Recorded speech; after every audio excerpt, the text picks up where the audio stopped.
খুব ভালো ভিউ, অপূর্ব view.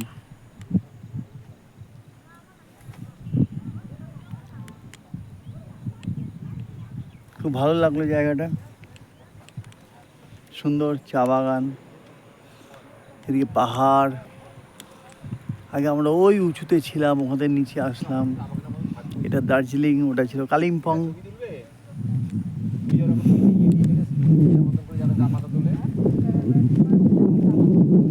Paragliding চলে যাচ্ছে নাকি? শ্রমিকদের এখন পয়সা নেই, ওই জন্য চাপাটা তুলবে না। হিমাচল প্রদেশে এর থেকে 1 নম্বরে ইন্ডিয়ার মধ্যে হিমাচল প্রদেশে প্যারাগ্লাইডিং।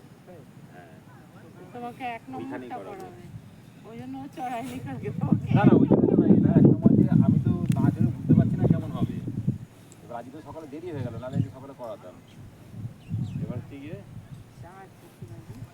ইয়েতে গিয়ে হিমাচলে গিয়ে হবে পরের বছর।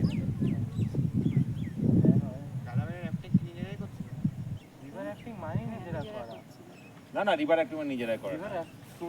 হ্যাঁ, উল্টা আনন্দ করবে। স্কুবা ডাইভিং এর মতো স্কুবা জলের ডাইভিং মধ্যে তোমাকে স্কুবা ডাইভিং তো সহজ, এটা জলে। জলের রাফটিং বলে কেন? কারণ কি তুমি করছো হ্যাঁ, রাফট একা নিজে রাফট করছি ঠিকই, কিন্তু সাথে একটা গাইড না থাকলে অসুবিধা আছে। তার মধ্যে আর নৌকোতে থাকার মধ্যে কোনো পার্থক্য নেই। না না, সাথে গাইড থাকতে হবে একজন। এইটা বলছিল ফ্যামিলি প্যাকেজ, এটা ওরা চালিয়ে দেবে। ওটা একই তো ব্যাপার হলো। ওটা বোটিং এর মতন, কিছুতে তিস্তার খরচ